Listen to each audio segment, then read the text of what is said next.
매일 성경 묵상을 돕는 해설 가이드입니다. 안녕하세요. 묵상 코치입니다. 함께 읽고 나눌 말씀은 신명기 23장 19절에서 24장 9절까지 말씀입니다. 언약 백성은 약자를 보호하고 배려하며 하나님의 성품을 드러내는 삶을 살아야 합니다. 따라서 부당하게 남의 것을 가로채거나 약자를 억눌러서는 안 되며 어려운 형편에 처한 형제들에게 자비를 베풀며 그들을 돕고 보호해야 합니다. 19절에서 20절은 대부에 관한 규정입니다. 이스라엘은 영리 목적의 금융 구조가 설 수 없습니다. 대부는 군피밤을 덜기 위한 수단입니다. 그러므로 가난한 형제에게 돈을 빌려주고 이자를 받는 것은 합당하지 않습니다. 왜냐하면 가난한 자가 원금과 이자를 갚아야 한다면 그의 위기는 더 심화될 수밖에 없기 때문입니다. 대부해줄 수 있을 정도로 부한 사람은 하나님의 자비로운 공급으로 부해질 수 있었습니다. 그런데 만약 형제가 어려울 때 이자를 받기로 하고 꾸어준다면 하나님의 공급을 악용하는 것이 됩니다. 가진 자는 그의 형제인 언약 공동체의 구성원에게 이자를 받지 않고 아낌없이 빌려줘야 합니다. 하지만 타국인에게는 이자를 받아도 됩니다. 이렇게 하나님께서 공급하신 것을 필요한 형제에게 아낌없이 구워줌은 그의 소유가 여호와로부터 온 것임을 인정하는 행동입니다. 즉 그의 수고와 땀이 헛되지 않도록 기후를 조정해 주시고 제때에 수확하게 해주신 여호와의 축복과 계획을 인정하는 언약에 충실한 자의 모습입니다. 이렇게 순종하는 자는 기업으로 받은 땅에서 범사가 잘 되는 복을 누릴 것입니다. 순종함으로 선순환의 삶을 이어가는 것입니다. 21절에서 23절은 서원에 관한 규정입니다. 서원은 예배자가 자발적으로 행하는 서약으로 반드시 이행해야 합니다. 즉 여호와께 자원하여 어떤 것을 행하겠다고 아니면 예물을 드리겠다고 약속하는 행동입니다. 이를테면 남자나 여자가 자기 몸을 구별하여 여호와께 드리는 나신인의 서원, 한나의 서원 등이 있습니다. 때에 따라서 한나의 경우처럼 아이가 젖을 뗄 때까지 몇 년이 걸릴 수도 있지만 손한 것을 반드시 이행해야 하는 까닭은 서원 대상이 여호와 하나님이기 때문입니다. 또한 말씀하신 것은 반드시 성취하는 여호와를 본받는 언약 백성으로서 마땅히 행할 덕목입니다. 서원은 의무사항이 아니기 때문에 서원하지 않으면 문제가 없습니다. 그러나 여호와께 서원한 것은 반드시 지켜야 합니다.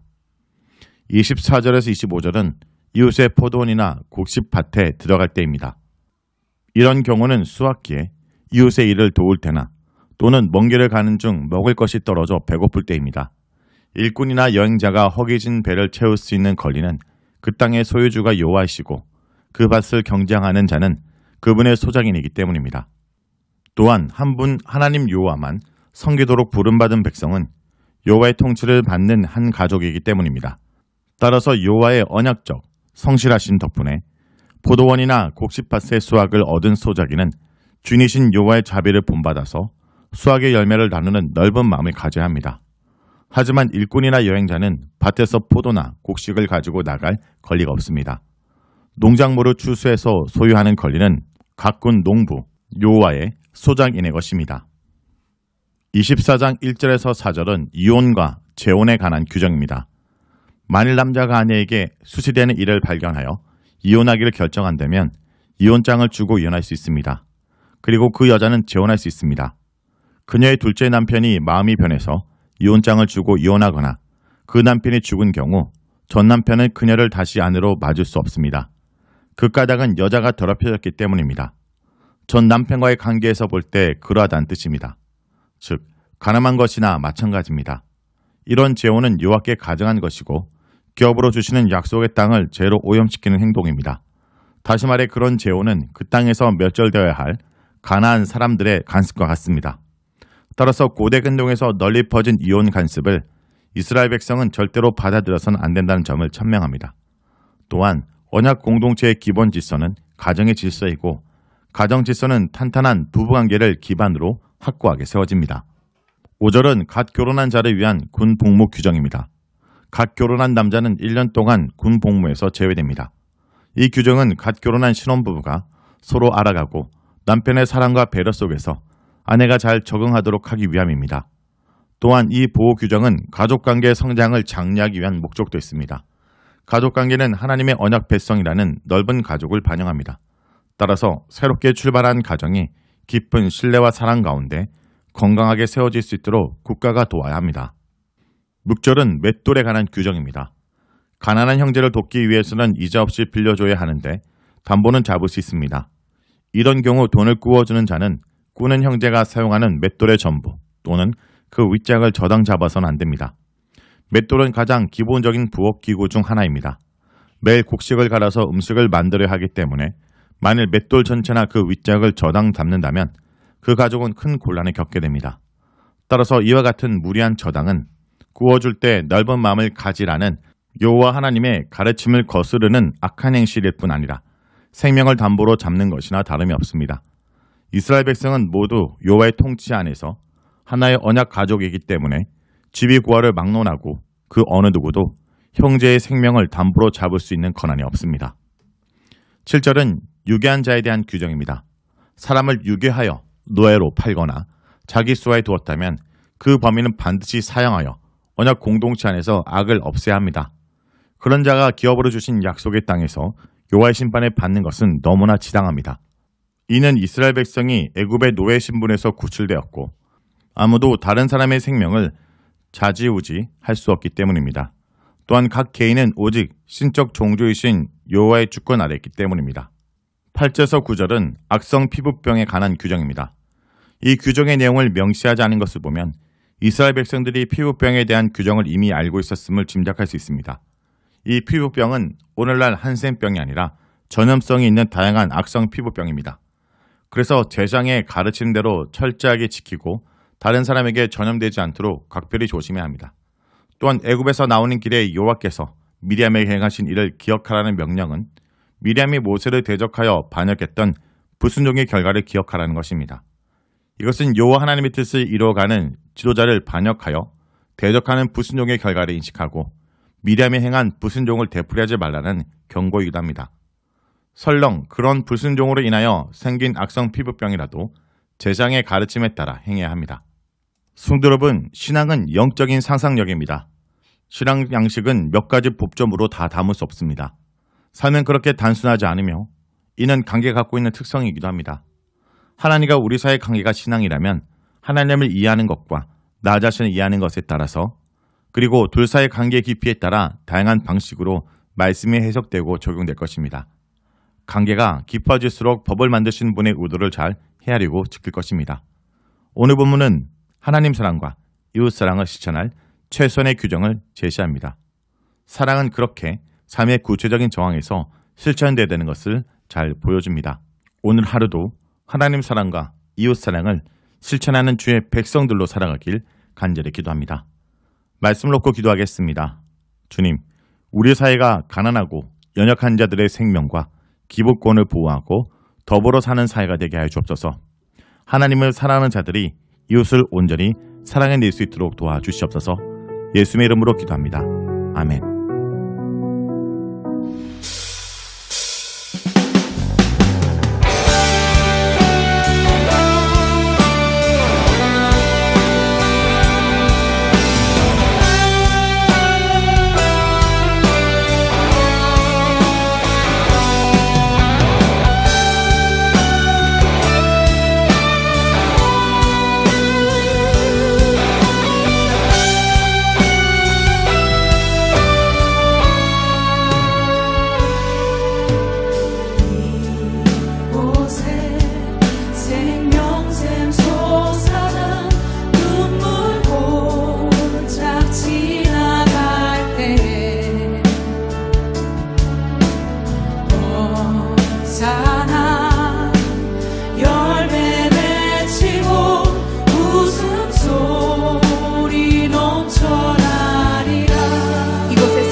만물을 지키는 그 이름을